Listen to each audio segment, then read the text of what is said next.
Thanks for listening to Creative Control. While I have you here, please consider supporting Youth Empowerment and Support Services, otherwise known as YES. Based in Edmonton, Alberta, YES provides immediate and low-barrier overnight and day shelter, temporary supportive housing, and individualized wraparound supports for young people aged 15 to 24. They work collaboratively within a network of care focused on the prevention of youth homelessness by providing youth with the necessary supports to stabilize their housing, improve their well-being, build life skills, connect with community, and avoid re-entry into homelessness. Learn more about how to donate or otherwise support YES by visiting yess.org. Hey, this is Trevor from Halifax, calling in to say that I support Creative Control on Patreon because I think long-form arts journalism is a crucial part of music culture, and there's simply not enough of it out there today. Vish is a master interviewer, he lands great guests, and he has his finger on the pulse of the ever-changing music landscape, both here in Canada and abroad. For all of these reasons and many more, I think you should support Creative Control on Patreon too. To make your flexible monthly donation to Creative Control, please visit patreon.com/Creative Control today. I am Visha's wife, and I will love him no matter what you do. And now he has me on the record saying that.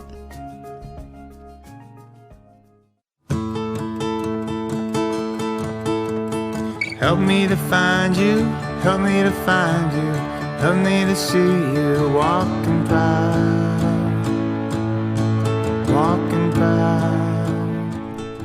Bill MacKay is a gifted and prolific guitarist, songwriter, improviser, singer, poet, visual artist, and polyglot who's long called Chicago, Illinois, home.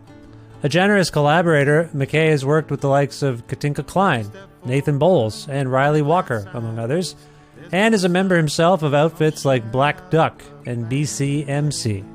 He also works on his own, writing, recording, and releasing captivating solo albums, imbued with his own curiosity and contemplation of the world that truly draws from his heart and soul. His latest album is a lovely one called Locust Land. It's out on May 24th, 2024 via Drag City, and it prompted Bill to return to this show for a talk about things like, the album's lyrical themes and singing more. A song specifically inspired by Canada's Neil Young, traveling a lot as an adult after moving around a fair bit as a child, how our luggage connects us to our homes, the freeform but purposeful artwork he created for Locust Land, his collaborations with Crain, touring a lot, other future plans, and much more.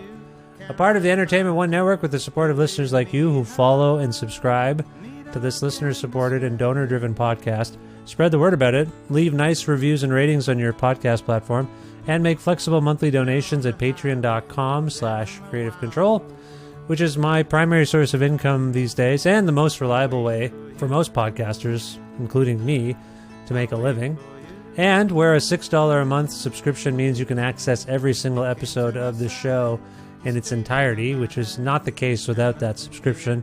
All amounts are welcome, of course, and if you'd like to support the show and learn more about some of the perks and tiers and things that you get, so just please visit patreon.com/Creative Control. I don't know why I'm stammering so much. Plus in-kind support from independent businesses like Pizza Trocadero, The Bookshelf, and Planet Bean Coffee in Guelph, Ontario, and Granddad's Donuts in Hamilton, Ontario.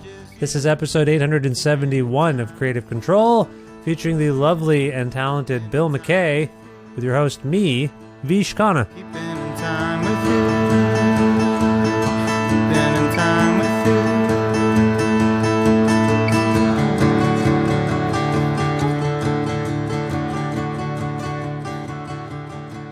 Hey, Bill, how's it going? Pretty good, Vish. How are you? Good to see you. Oh, it's lovely to see you again. I feel like it's been a while. I felt like you were on the show like every year, and then I missed you. How have you been? Thank you. Thanks. I missed you too. We were rolling there for a while. It's good to be back. Good as far as all the creative work. The last couple of years has been really gratifying, and so good in a lot of ways. As usual, I'm troubled by a lot of things happening on the planet and around me, and all of that. But I'm keeping some kind of some composure, I think. So, yeah. Well, how have you been? Oh, pretty good. Yeah, a little up and down here as well. As folks know, I'm newly day jobless. Is that the way to put it? I have no job. And I've always had a job and just done this for fun and a little bit of income. Now I need all of it for the income, and it's a little stressful. And then I got to apply for jobs, and I'm a little stressed, but I'm also not. I'm like feeling great. I love talking to you. I have more time to talk to people. I feel more relaxed, but I'm also stressed. It's a real conundrum, Bill. Yeah, that's a strange mix, and I think that polarity and polarities like that seem just very understandable. These days, personally and via lots of people that I know. But I'm sorry that you're out of work, but glad seems like you're kind of using the time creatively too. Yeah, luckily my wife works, and we have I worked really hard the last few years, and we're not. I don't have to immediately be like, oh no, what are we going to do? But right. But with children, I got to provide for the family. I got to do my part, and anyway, everything will be fine, I think. But that's generally my philosophy in life. Always is everything will be just fine.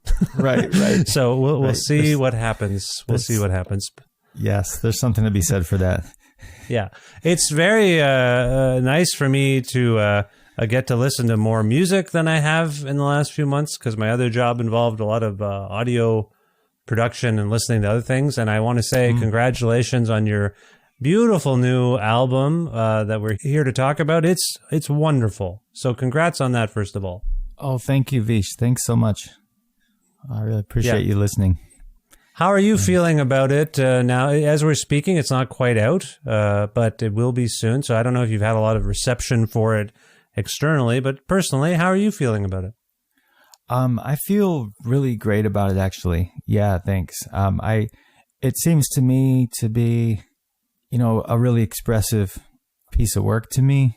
And it feels to me like various areas I've been working in for a long time have just kind of got extended through Locust Land. Through the new record. And so that feels wonderful to me. Like, I'm very happy with the songwriting and the composition, but also the singing. There's more singing on this, which I wanted to do. And as you know, I've been working towards for a few albums now. Yeah. And also, but I always want there to keep pushing the guitar work, find ways for it to be inventive or soulful and all of those things. And so I feel like it's gone in certain directions with the guitar work. And then I was really happy with the arrangements too, and the sounds, playing more keyboards. There's a lot of different keyboard sounds you might have noticed. They're subtle, a lot of them, but they're there. Yeah. And the feedback so far has been really great. It has, as you said, only been announced recently. So there has been just the second single came out yesterday. So it's still early in the game for sure. But it's gratifying to see some of the commentary and yours as well. It's lovely to hear your voice so prominent on the record, I will say. And the lyrics are affecting me, I would say, too. I wonder about them. We'll get into them, I hope. You touched upon some distinctions. Oh, you're welcome. You touched upon some distinctions already in what you just said. I feel like there's potentially new collaborators on this record. You mentioned some expanded use of some instrumentation. Do you have a handle on why? That's right. Why do you suppose you were in a frame of mind or a mindset to try a few different things? Was there anything kind of going on with you personally, or where you're like, you know what? I've done a lot of different things. I want to kind of bring them all together here. I want to sing some more. Do you have a sense of why you were motivated to do these things? I think, I think a little bit.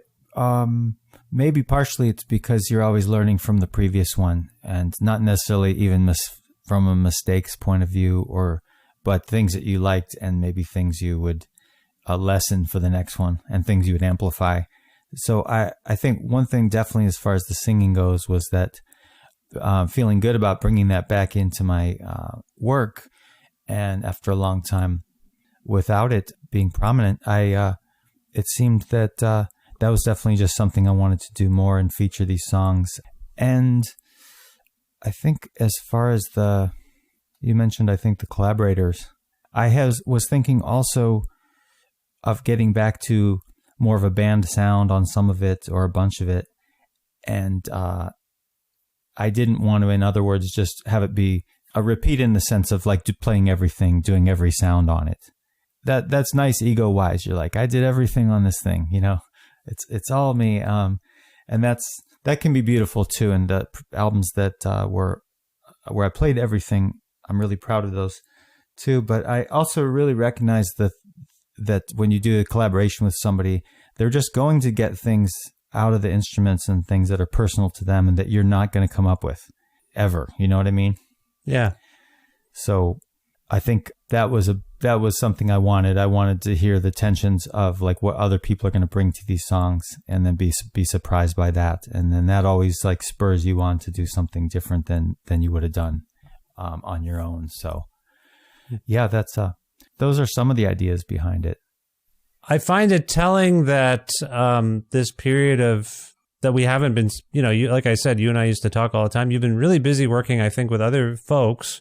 And I wonder if you feel like all of that sort of collaboration outside of your own expression might have informed your approach to making Locust Land. And if so, I wonder how. Can you speak to that?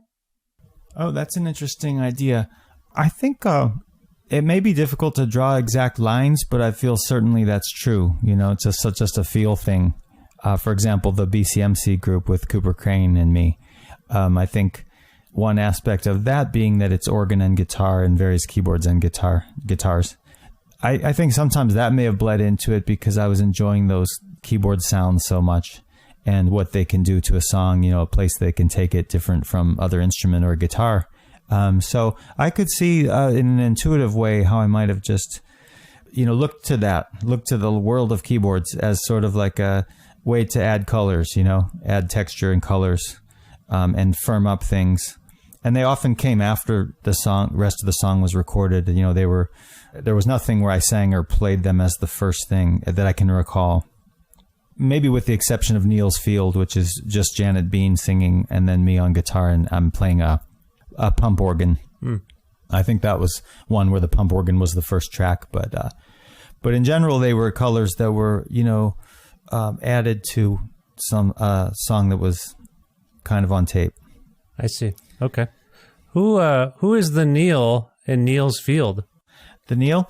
Well, I think of that song as about your compatriot Neil Young as a kind of a nod to Neil, the big Neil. Because the melody appealed to me as something almost Neil-esque or something, he might in a certain frame do something similar to. And so I had never done anything like that with him in mind. So I thought, after all he's given me, as a musician, I've been a fan of his for a long time. Since it reminded me a little bit of his kind of way of writing melody, I thought that I would make that a bit of a tribute to him. And Neil's Field kind of seemed like a catchy way to do it. So Neil is an influence on you, and he is, as you may know, for me, a huge figure. I actually wondered about his singing and his phrasing, because some songs of yours on this one's the ones you sing, like Keeping in Time, even the sentiment, I would say, the lyrical content, I can't help it. I kind of hear a little bit of Neil in there. Is he an influence on you as a singer and a songwriter as well? Oh, that's interesting. Because I hadn't thought about that about that song, but now that you mention it, I can kind of hear it in my mind a little bit. Yeah. There's a few different things in there, but I think I can see that. Singing wise, I think just in the sense that he was so personal as far as not trying to fit his natural voice into any kind of box. There's something about Neil that's so natural, Yeah. And so unstudied and kind of beautiful.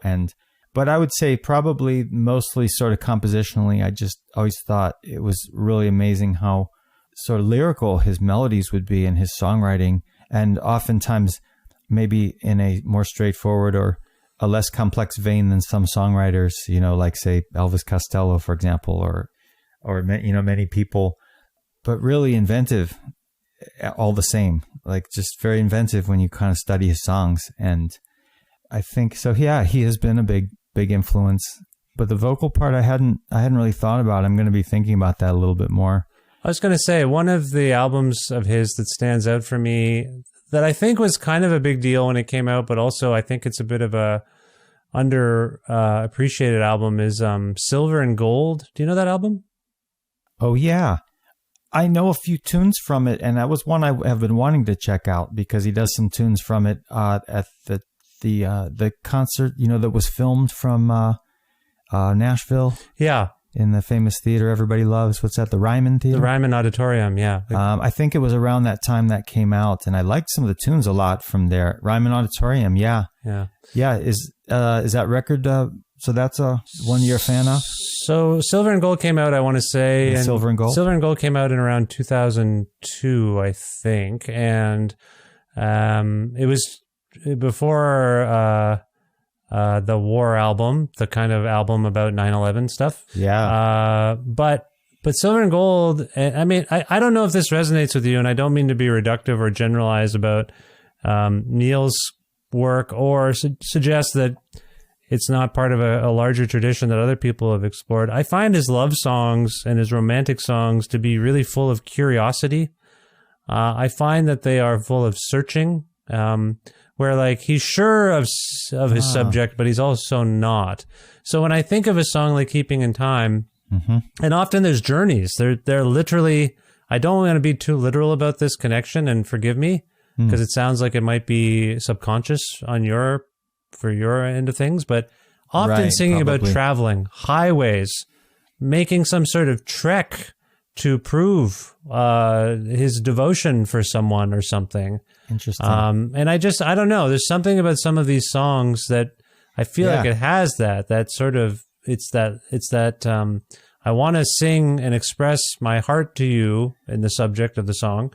However, I'm also doing this with some manner of, I don't know, uncertainty, I suppose. I don't know. I'm being very reductive, but when I think of Keeping in Time... No, it's really well said. Yeah, when I think of Keeping in Time, I feel like a lot of that is in there. Would you agree? I do, actually. Yeah, that's a really interesting perception, too, because I've never heard that said exactly before about Neil's work, but in any case, I think that is in that song, for sure. And maybe in the somewhat in all of the vocal ones on this record, I think there is a searching quality and a feeling of like not being, it's not coming from this completely sort of centered, solid place, making a declaration that's totally grounded on something solid. Yeah. Back to the idea of searching, right? And no, I think that's very well said. And I do feel that is in there. And those came from all the songs, I think, are kind of imagistic to me too, which is something that I'm not always sure it precedes the songwriting or it follows it. And I tend to get a vibe from the song itself. And then that sometimes throws off an image that then recurs, in my mind. But the idea of moving on is definitely in, I think, all the vocal tracks. And in the instrumental tracks too, but I think, lyrically it is there. And I'll just add that I think that idea of traveling, like you said, highways, rivers, however it is, however it happens, is something that literally, I should say, comes up literally in those selections in some way or another. I know the one, if you know the song on the new record called Half of You. Yeah. There's one verse that just came out of nowhere. I was kind of rewriting the lyrics and came out of nowhere about this band that's traveling from afar, and then leaves without a sound, etc. Yeah, I want to ask who you had in mind or what you had in mind when you came up with that. But preceding that verse, what a thing to think you're for.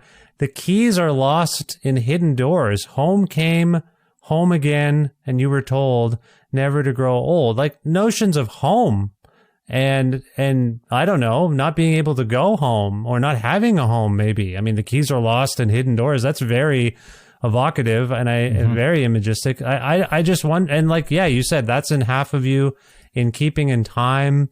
There's all these songs like I referenced earlier about highways and looking for someone, basically. Help me to find you. And then when I was here, I have my reasons to be leaving here. I mean, I'm sorry, Bill. I'm not trying to crack a code here, but Right. you are a pretty hard touring musician. I know the road looms large in your life.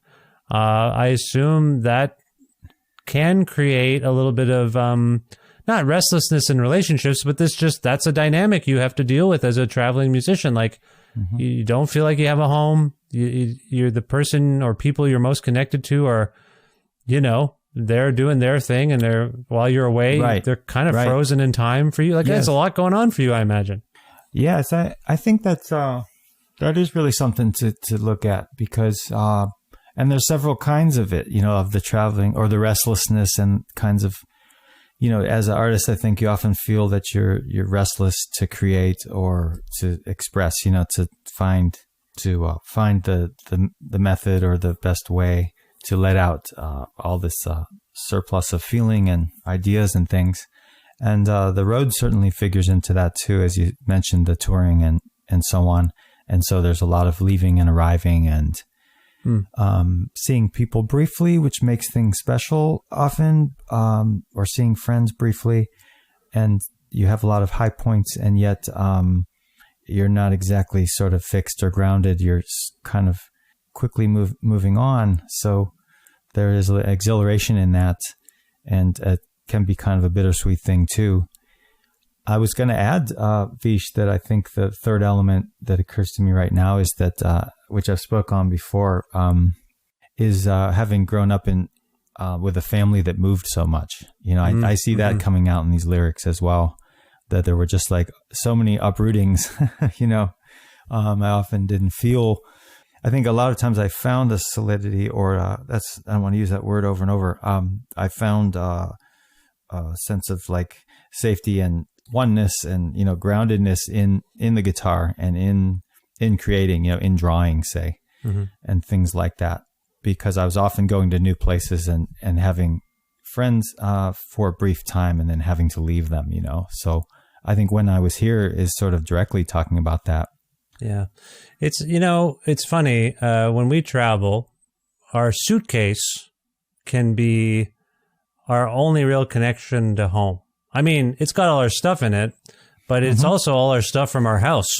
And so when people lose their suitcase, it's like I'm unmoored. I have no connection to home now. Absolutely. Like there's that element of it. I think taking a guitar with you on the road is kind of a similar thing. It's in a suitcase. Don't get me wrong. I'm not trying to be too literal, but like that is your connection to home. So when you're buzzing about, if you have time in a hotel room or a backstage area to just play your guitar, is it too hokey, Bill, to suggest like that's your way of plugging back into home?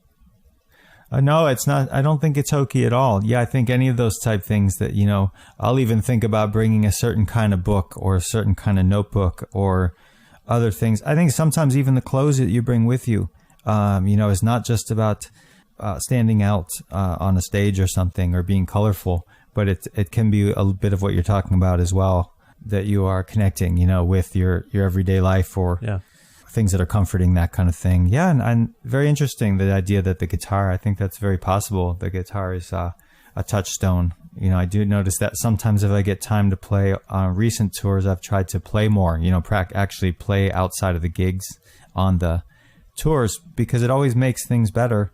And you're creating, and then also it just makes you play better. You're warmed up more, and you're kind of in that zone before you go on stage and such. But it's also very, very like comforting. And I did hear once a couple talk about when they would have to travel often for their work, but they would be able to do it as a family. So they had some young children, and they would bring about 30 of the children's toys in a whole other suitcase. And not just toys, I should say home items, like items from the home that they were familiar with, so that they would unload this all in whatever room they were in and provide as much of the idea of home as they could through these shapes and objects, the colors of them. Yeah. Anyway, I thought that was interesting. I don't know if you've heard of that before, but yeah, home's a powerful thing. I mean, people are always looking for home in some way or another, right? You know? Yep. Yeah, I wondered about it, but they also want to leave home. I was going to ask you, like, given your upbringing and the fact that you did move around a lot, and given what we're talking about today, and maybe some of the themes and on this record, have you kind of reconciled the fact that you are someone who's a little nomadic? Do you long for more groundedness, as you put it, or where are you at with it right now? Well, I think I just, those are the poles for me in some ways like being restless, being restless to create or restless to express things. And then, the other pole being finding some kind of tranquility and that kind of idea. But it's funny, the further I go in one direction, it sort of makes the other one more possible too. Yeah. Or maybe there's a meeting point, becomes more possible.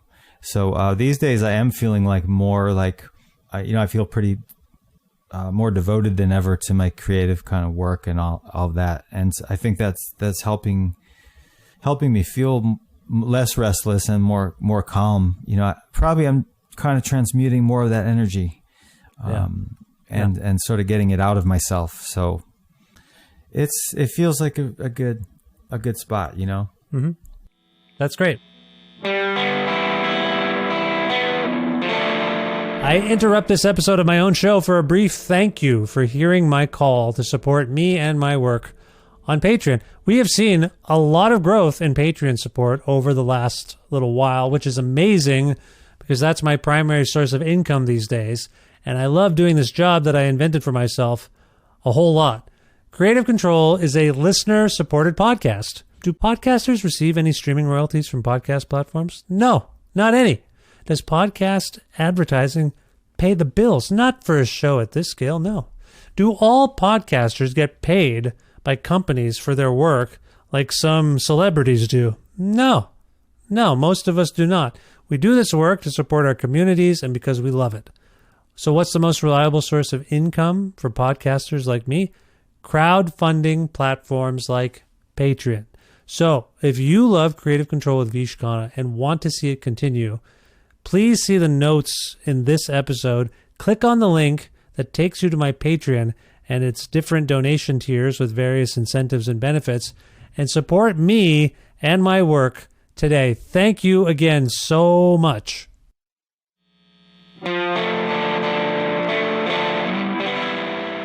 So, given all the discussion we've had about traveling and, in a sense, geography, I suppose, I want to ask you about the way this collection of songs has sort of been captured on two fronts. One, the album actually has the word land in it, Locust Land. I wondered where that might have come from. But also, I think it's telling. You were talking about ways you've expressed yourself and have been expressing yourself and the good state that has placed you in. I understand you actually did the artwork, the album artwork, the cover art. And if that's the case, I want to learn about both those things. Can you tell us a little bit about the imagery there and then also the imagery in the title, Locust Land? Is that possible, Bill? Oh, yeah. Yeah, sure. Absolutely. Yeah, I'm still discovering it myself a little bit, but what I have realized about the title, and I also like a title that has that alliteration, like Fountain Fire had that and those kind of things.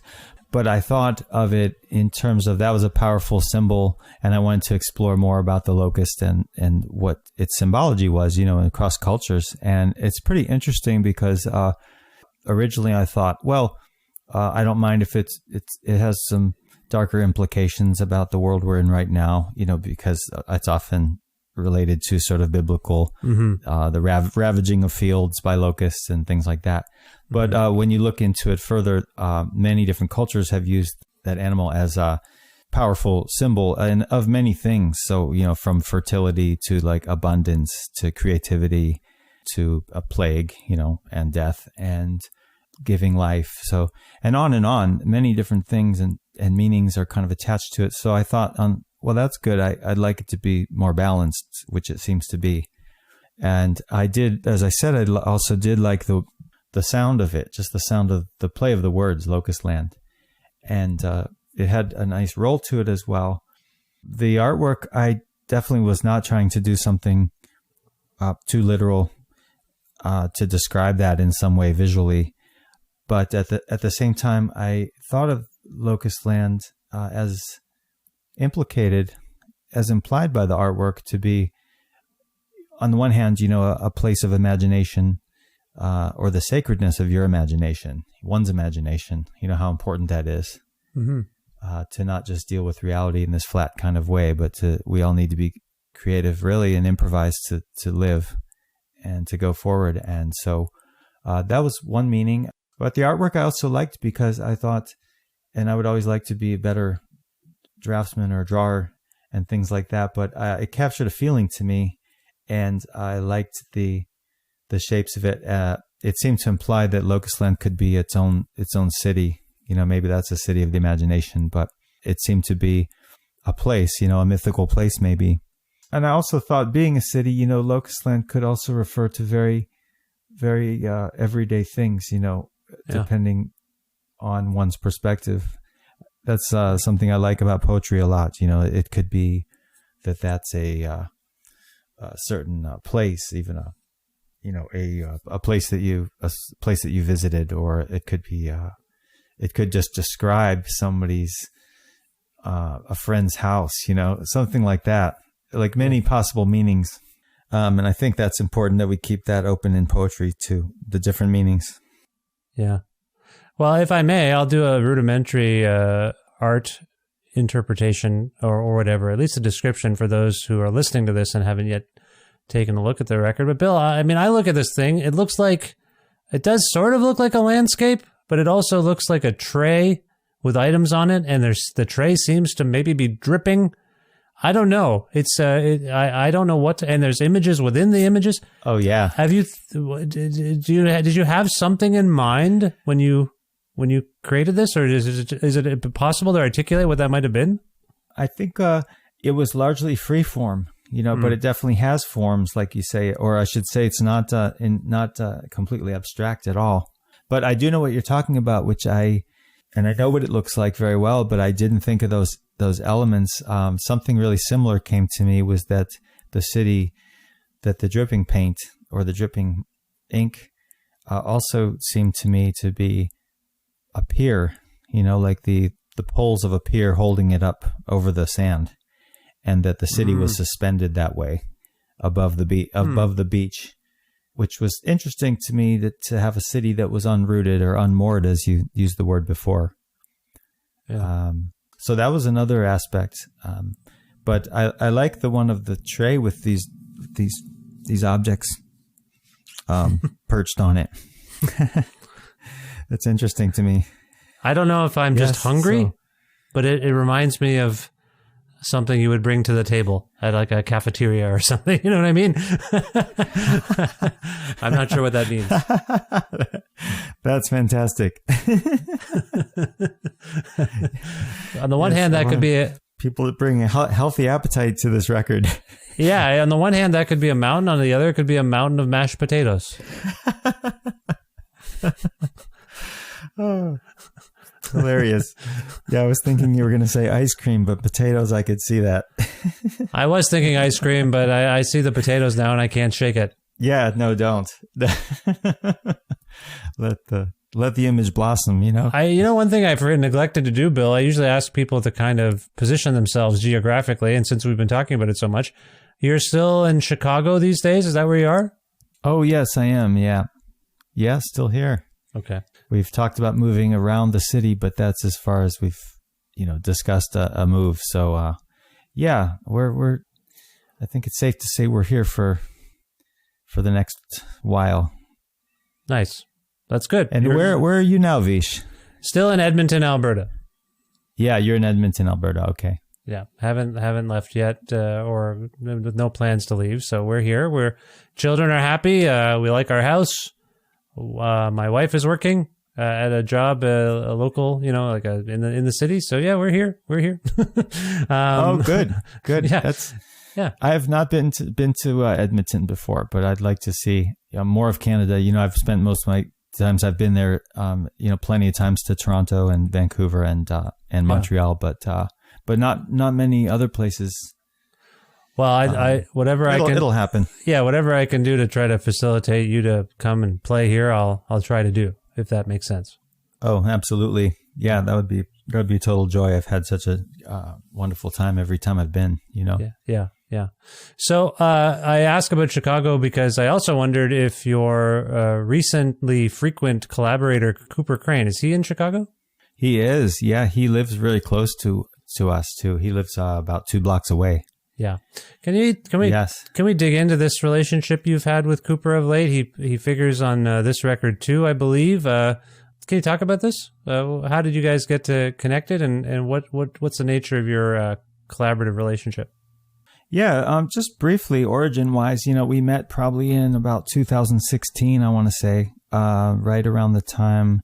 It was just a little before I started working with Drag City, and of course he had already been a Drag City artist for a while, but we were in the same music circles or converging music circles as we are now, and I believe, I'd seen him around through, like I say, mutual musician friends, and we hadn't really talked much, and I was playing at the Hideout here in Chicago, a solo set, I believe, and we were talking. Oh, I think Weather Station, actually. I was supporting them. Oh.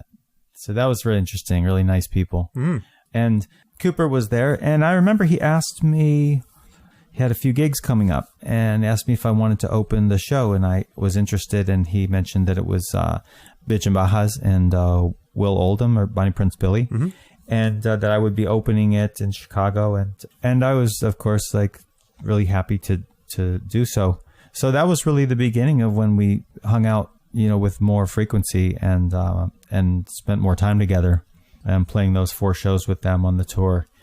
And then after that, it wasn't long after that I started working with Drag City on my records and things. So it was really kind of a natural progression. And then we, as I said, he lives close by now, and we've lived within blocks of each other for several years now. So that's part of it. And I think that also really nicely led to our collaboration, that became BCMC, because we were close by, and we were getting, closer as friends already, and aware of each other's musical paths. And a nice thing about being close physically was that when we had the spontaneous idea to play together, it was literally just like, walking down the block pretty much. And that's kind of what happened. We decided to get together and see what kind of collab this would be. And I think from the very first time, or within the first few times, Vish, I think we recorded some of that material.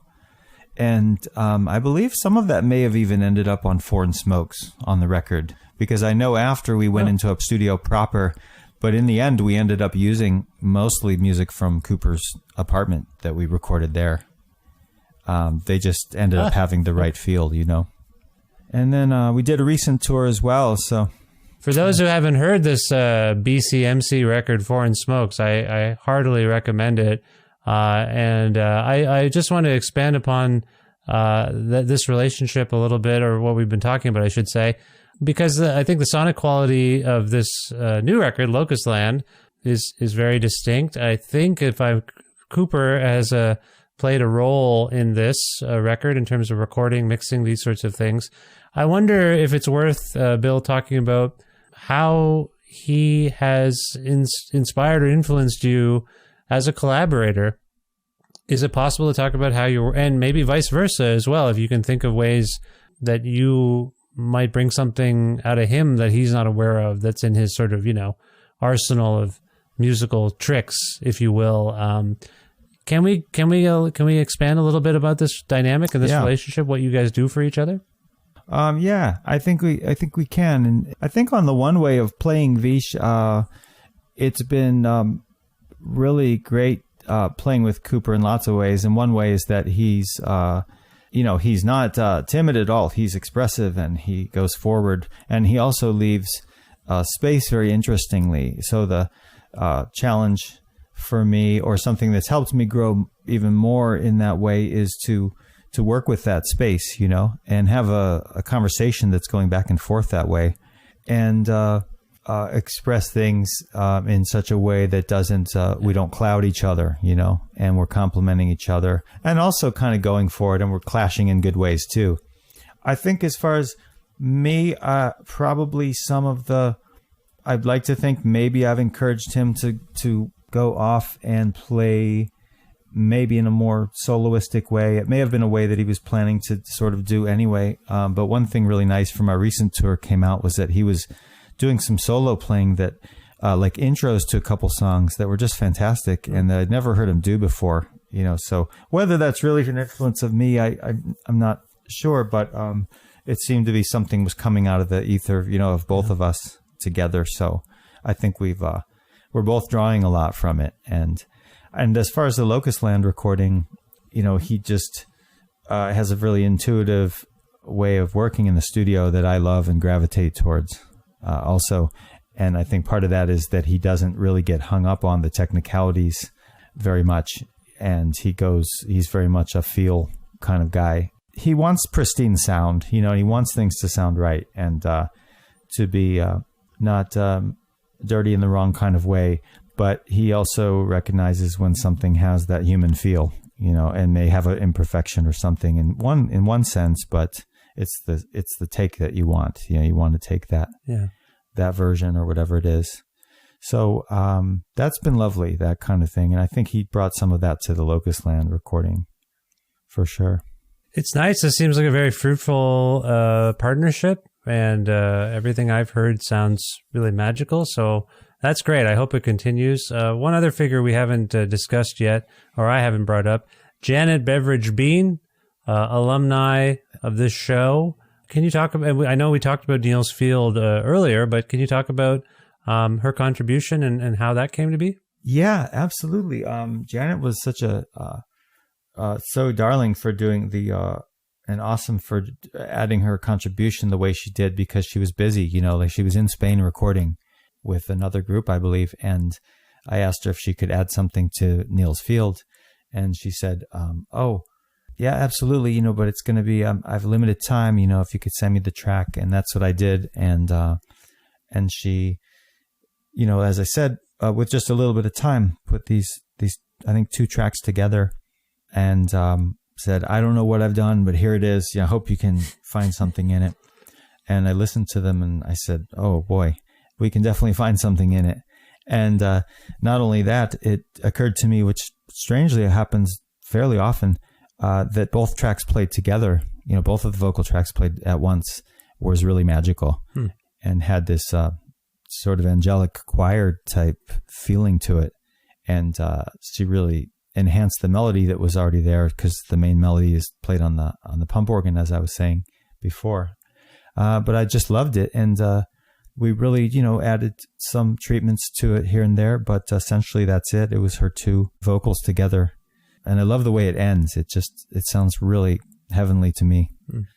But yeah, she's a real force, and a great friend and great musician and a drummer and singer and all kinds of things, songwriter. So she's really wonderful. And I'm really blessed to have that. And it was nice to have somebody besides myself sing on the record, which hasn't happened before. Mm-hmm. Well, it's a beautiful, beautiful album. I hope we've got to some things here. I always feel at the end like maybe we've only scratched the surface, but I think that's good. I hope people dig in, because sonically it's really wonderful. It's a relatively brief record at something like 29 minutes, a half an hour, but it really has spoken to me, and I'm quite riveted by it. And thank you. So Vish. I just want to say, Bill, congratulations again. It's a wonderful achievement. Thank you, Vish. Yeah. Thank you so much. I really appreciate you listening and listening deep, and for all your questions. No, it's really wonderful to talk with you all the time, and about this new recording too. And I agree. It's okay to scratch the surface. I think there's always more to say, and then so I look forward to talking with you more. Yeah, just on everything we talk about together. I appreciate that. Thank you so much, Bill. I want to get to some sort of plugs, I suppose. I want to ask you if you can. Well, I got a couple of things on my mind, actually. One, future plans, upcoming plans. If you're writing, if you have any other it's hard to keep track of all your comings and goings, Bill.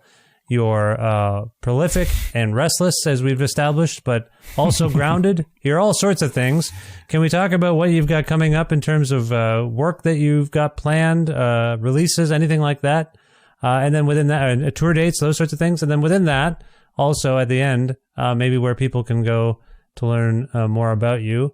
You know what? Let's separate those things. Let's get to the future plans first. What do you got coming up? Oh, that sounds good. Thanks, Fish. Yeah, I will. Yeah, there's plenty coming up. And there'll be more. I announce this stuff on my website. It's like BillMackay.com and on Bandcamp. Actually, the shows are kind of appearing everywhere now. I put them on Bands in Town and Songkick and all this stuff. Drag City, so their website too. So, but I have a upcoming tour in June. My release date is in Chicago at the Hideout. The record release for Locust Land is May 23rd. And then June, I think it's the 3rd through 9th, I'll be on the East Coast and the near South and East Coast for a week tour. And then there's going to be, I'm looking at a tour out west in October. And there are some other scattered shows, I think. But I was going to mention just a couple things. The bands that I have called Black Duck, we're also just got tapped to play at Pitchfork July 19th at the Pitchfork Festival in Chicago. So that's going to be something as well to look out for. And there'll be some other tours and things like that, different dates added as we go through spring. So hopefully people can look out for all that stuff. Yeah. Love that Black Duck record too. Had Douglas and Charles on the show to talk about it. And yeah, I'm just very happy for you. You got a lot going on. It's great. Thanks, brother. Thank you. So appreciate it. Yeah. So you mentioned your website there, Bill. Instagram, anything else? Social media? Yeah, all that stuff. Yeah, I think it's just Bill MacKay on Instagram, and then on Bandcamp is always good to pick up the record or drag through Drag City. My Bandcamp, just BillMackayBandcamp.com, and then the records are there, and they're getting around and getting distributed now too. There are no CDs, but it's going to be on vinyl and cassette and digital, of course. Nice. So great. And there's going to be, I think there are 2 singles out so far, and there's going to be a third one in a month. So hopefully people will dig all of those. Nice. I hope so too. So Bill, I mean, as we're speaking, the record's not even close to coming out, but it's coming out, I don't know, 6-8 weeks from now or something like that. I wonder, all this to say, as we're speaking, that's the case. As people hear this, the album will be out very, very soon, imminently, in fact. Maybe even this week, if that makes any sense. Is there a song from Locust Land we can go out on for people to hear? And if so, can you pick one and tell us why it came to mind? Oh, sort of an essential song, or the one I think people should hear first, that kind of thing? Anything you like, whatever's coming to mind. What would you like people to hear? I think it would be, maybe I'll pick 2. I think When I Was Here, the first single, would be good for people to check out if they haven't heard it yet, because that has a pretty, that's a pretty urgent, energetic kind of song, has a feel that is maybe emblematic of the album. And I really was happy with the solo at the end. It kind of has a bit of a ripping solo, I think. So that one means a lot to me, if I can say so myself. I don't know if I can. You can.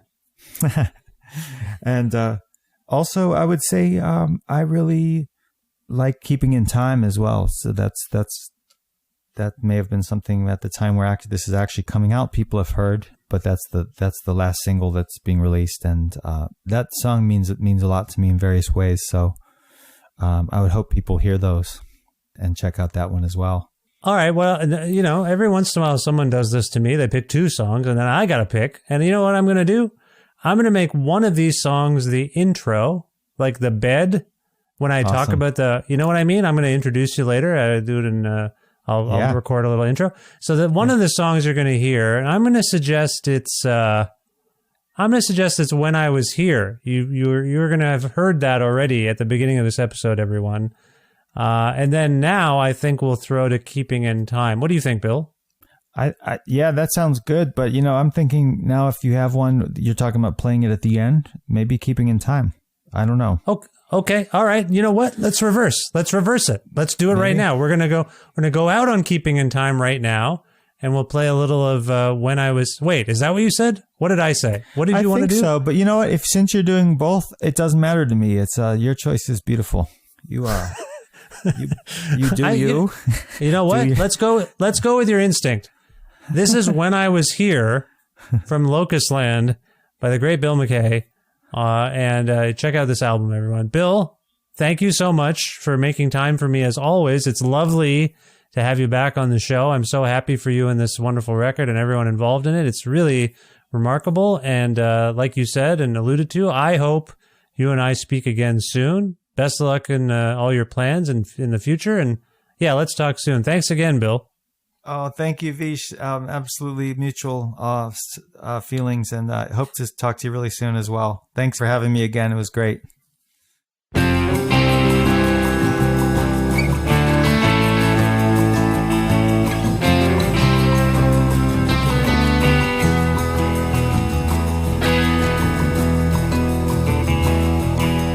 Oh, I have my reasons to be leaving here, and I can't be blamed that it was not our year. You know I'm sad that we fell out, but I made a turn, and home is near, and I wish you well.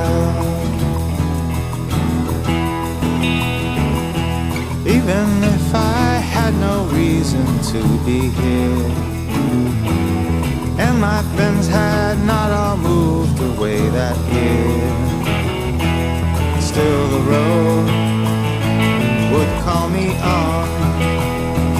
These streets at dawn I'm living on, they'll call you too. I can stay and I'll explain.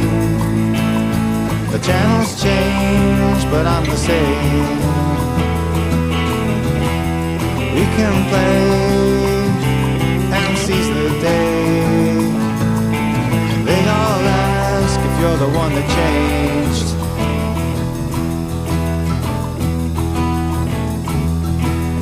After all this time, I'm not sure what has changed, though things in my head have all been rearranged. See, the house is there where the people stare, and the hills have burned, has all I learned been burned away.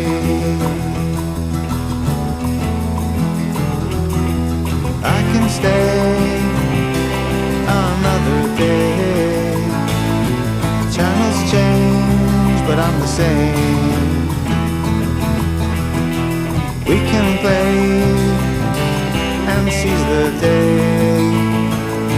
Sketches draw you to the game.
There you go. Brand new music by Bill MacKay from his new album, Locust Land. Always a pleasure to speak with Bill. He's such a sweet and kind soul. Bill, thank you so much for being on this show. For those of you who are unfamiliar with this show, this was the 871st episode of Creative Control, which is part of the Entertainment One podcast network and is available just about wherever it is you get your podcasts. If you can't find an episode you're looking for, or if you want to learn more about me and even sign up for my monthly newsletter, please visit vishkhanna.com and also click on the hyperlinked text in the show notes that says follow Vish online to find me on social media and other online platforms. Also, please visit patreon.com/creative control to make a flexible monthly donation to keep me and this show going. At $1 a month, you get a weekly newsletter from me on the Patreon there, mostly telling you about what's coming up on the show. And then at $4 a month, you get episodes before everyone else.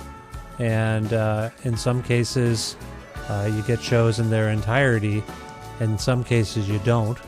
But at $6 or more American a month, you get access to every single episode in its entirety. $10 a month, you get all that stuff, plus you get entered into our monthly prize pack draws. So there's different tiers to join if you're able to, if you have the means and want to support the show. So if you're able to, like I say, please support me and my work at patreon.com/creative control today. Thank you so much. Also want to thank some independent businesses like Pizza Trocadero, The Bookshelf, and Planet Bean Coffee, respectively, in Guelph, Ontario, and Grandad's Donuts in Hamilton, Ontario, for their in-kind support for this show all these many years. Also want to thank Jim Guthrie, who's a wonderful musician and songwriter, composer, all sorts of things, that guy, multi-instrumentalist. You can learn more about Jim at jimguthrie.org.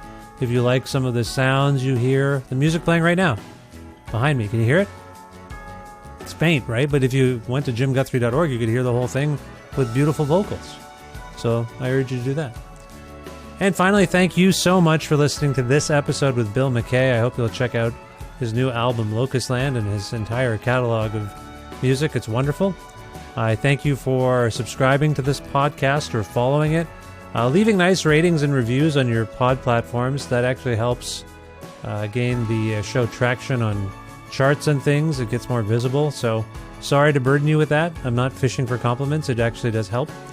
And also, if you can tell your friends about the show, spread the word about it. Word of mouth, always a great idea. Great help. And otherwise, yeah, that's it. Thank you so much for listening to this, and I hope we encounter each other soon, one way or another. And yeah, take care.